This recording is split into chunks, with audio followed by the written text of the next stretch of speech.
नमस्कार मित्रांनो, आमच्या चॅनलवर नवीन असाल तर चॅनलला नक्की सबस्क्राईब करा, म्हणजे तुम्हाला मालिकेचे नवनवीन एपिसोड सर्वात अगोदर पाहायला मिळतील.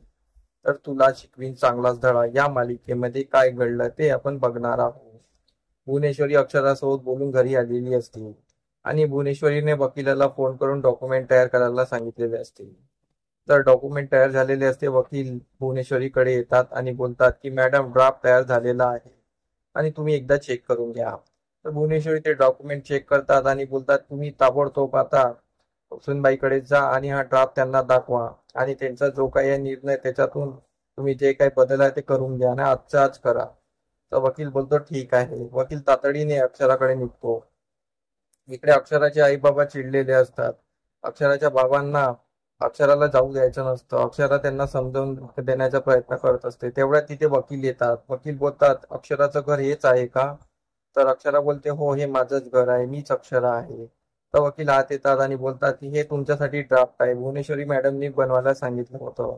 तुम्ही एकदा चेक करून घ्या आणि त्या ड्राफ्टच्या खाली माझा मेल आयडी आहे, त्याच्यावर मला मेल करून कळवा. तुम्हाला जे काही क्वेरीज आहे ते मला सांगा, मी आजच्या आज क्लिअर करतो आणि मला आजच करायचं आहे. तुम्ही मला लवकरात लवकर चेक करून सांगा. अक्षरा बोलते ठीक आहे. अक्षरा तिच्या आईबाबांना बोलते की बघा, भुवनेश्वरी मॅडमनी ड्राफ्ट तयार केला सुद्धा, मी हा ड्राफ्ट चेक करते आणि मग त्यांना सांगते. अक्षराचे बाबा तिच्याकडे बघतच असतात की भुवनेश्वरी मॅडम एवढ्या लवकर अक्षराच्या गोष्टी मानल्या. तर अक्षरा मग सायंकाळी ड्राफ्ट चेक करत असते. इकडे अधिपती आजीकडे आलेला असतो. आजीला तो हसून आणि खुशीने सांगत असतो की आईसाहेबांनी मास्तरीबाईच्या सर्व मागण्या पूर्ण केलेल्या आहे आणि त्या कधी शाळा बंद करणार नाही अशी त्यांनी निर्णय घेतला आणि लिहून सुद्धा देणार आहे असं मला माहिती पडलं आहे. ओमकारने मास्तरीबाईंना फोन केला होता, त्यांनी ते सर्व सांगितलं. तर आजी पण खूप खुश होतात. आजी बोलतात की भुवनेश्वरीला बरं झालं, खूप दिवसांनी ती अक्कल आली आहे. हीच अक्कल अगोदर आली असती तर आज तिचं लग्न झालं असतं, ती ती नांदली असती आणि आज सुनबाई पण या घरात येऊन सुनबाईचाही चांगला संसार चालला असता आणि हे घर चांगलं राहिलं असतं. बरं झालं. तर अधिपती बोलतो, आजी कोणत्याही गोष्टी यायला वेळ लागतच असते. तर ठीक आहे. तर मग दोघेही मस्त खुशीने हसत असतात. तिकडे तेवढ्यात दुर्गेश्वरी येते. दुर्गेश्वरी आजीला बोलते की काय झालं. तर मग आजी तिला सर्व सांगते.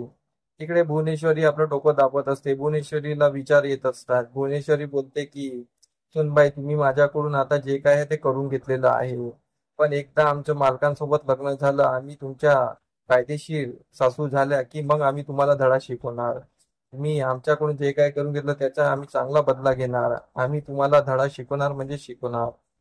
आणि भुवनेश्वरी आराम करत असते. तेवढ्यात तिथे आजी येतात आणि भुवनेश्वरीला बघतात आणि बोलतात की काय झालं भुवनेश्वरी बोलते की आई, मला असं वाटत आहे की मासिंबाईने अजून खोड काढावी नाही.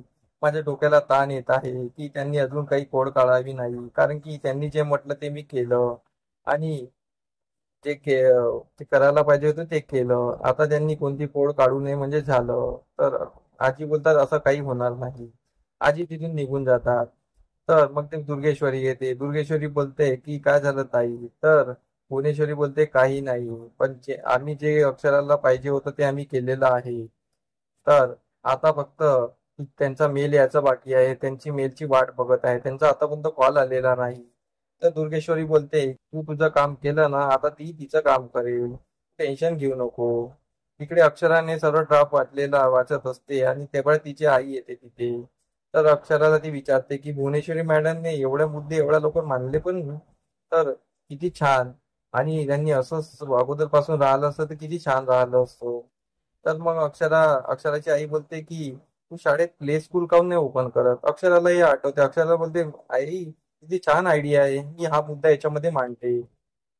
तर अक्षराला वकिलाचा फोन येतो. वकील बोलतो की सॉरी, मी लेट नाईट तुम्हाला कॉल केलेला आहे, पण तुमचं ड्राफ्ट वाचून झालं का. अक्षरा बोलते हो, वाचतच होते, पण माझ्या एक दोन मुद्दे आहे ते तुम्हाला मांडायचे आहे. आपण शाळेचे प्ले स्कूल ओपन करायचा हा मुद्दा मांडा त्याच्यामध्ये, आणि शाळा ही कायम स्वरूपी राहील आणि कधीच बंद करणार नाही हा सुद्धा मुद्दा मांडा.